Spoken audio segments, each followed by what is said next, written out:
All right, so I've got an irregular valley situation. I wanted to explain how I figure it out quickly. This front valley, or this front gable is a 12 pitch, and it sits 18 inches below the upper ridge, which is a 10 pitch. You can see the side elevation there, front elevation. So I mapped it out full scale. This top edge of the plywood represents the center of the main ridge.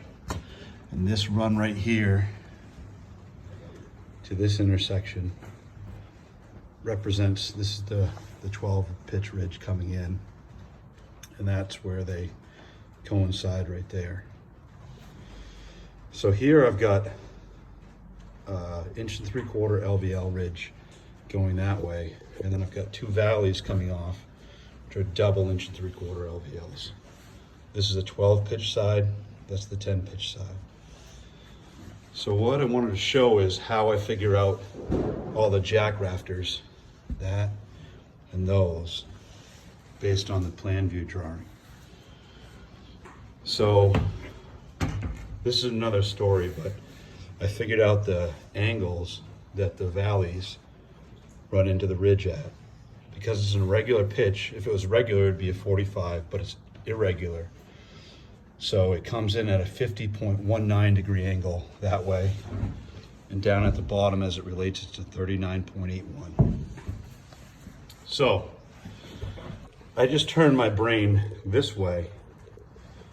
I laid out where I wanted my jacks coming from the gable that end, gable over here, at 16 on center from the gable, bam, bam, bam.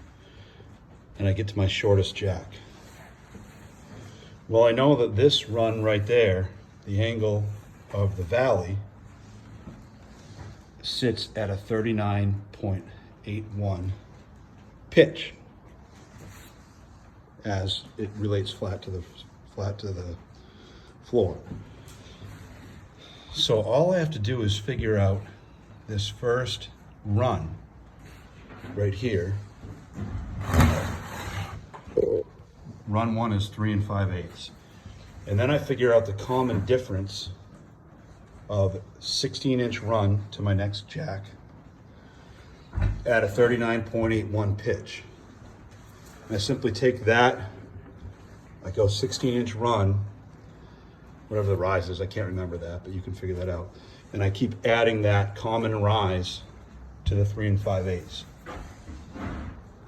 which represents run of the jack rafter. So then I make a list for each jack rafter. I have 9 jack rafters in this case. That's my run. Then I simply have to solve the run for the pitch, which this is a 12 pitch. This side's 12 pitch. So I got a 3 5/8 run at a 12 pitch. The diagonal is 5 foot 8 1/8. I solve each one of these individually, and that's the diagonal. And I just make a little note because I probably won't be the one cutting it. So these are a 45 degree cut, long to short, because it's a 12 pitch, and they get beveled at it's a 39.81, but I just wrote 40 because it's simple. So that solves the 12 pitch side. Now to solve the 10 pitch side, the center of this ridge is a common. So that's actually, the house is 40 feet long. So this is 20 feet right here. So all I have to do is take that point right there and go 16 3/4 over to here, which is the long point of my first jack I want to figure.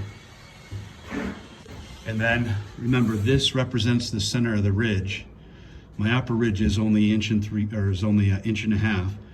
So I come from there minus 3/4 inch, which brings me to right there. You measure that line length right there,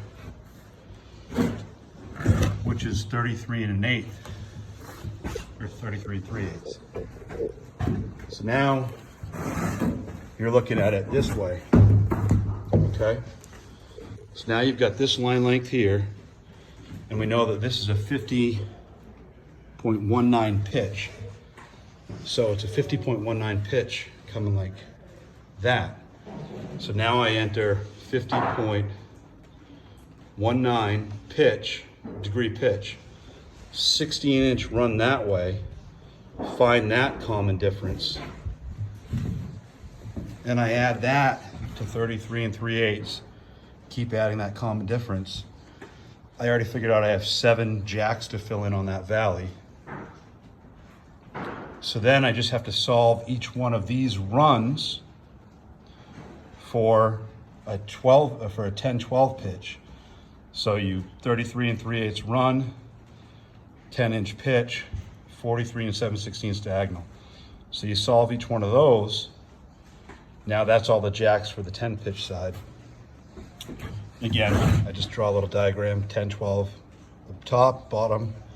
So each one of those is long to long. And those get a 50-degree bevel at the bottom.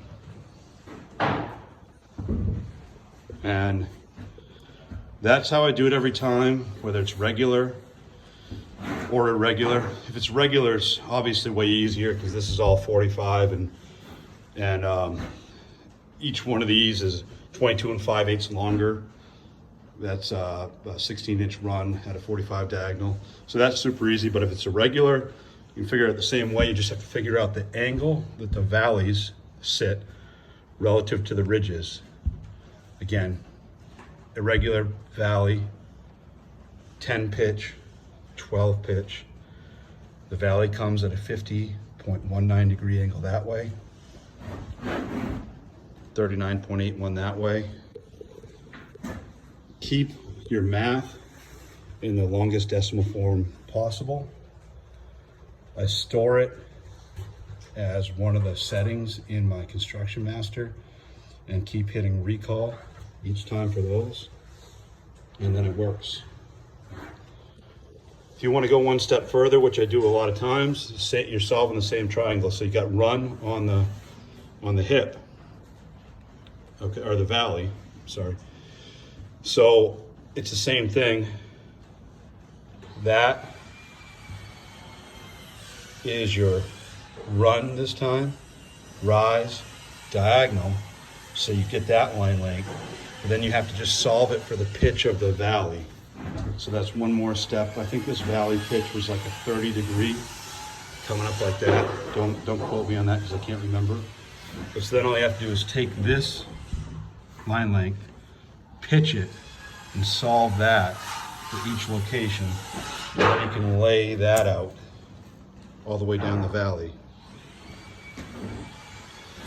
I don't always do that. I do it sometimes I don't. This one's actually pretty straightforward, so it wasn't worth me putting layout on the valley. But if I don't feel good about it, I will put layout on the valley. That way I can cross-check when I go to install it that this rafter actually hits on that valley in the correct place. And these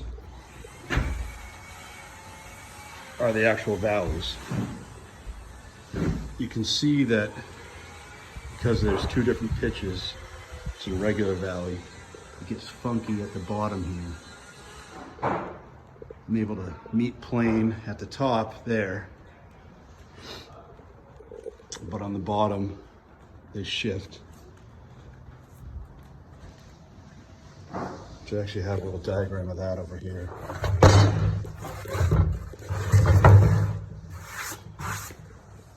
So this is the 10 pitch side of the valley. Backing angle, backing angle. This is the 12 pitch side, backing angle, backing angle. That's where they meet. That's where the roof plane happens. That's where the ceiling plane happens. Because they're different depth, that's shorter than that, because this is a steeper pitch, taller plumb cut, shallower pitch, shorter plumb cut. So that valley, that represents a cut through of the actual valley. Hope that helps.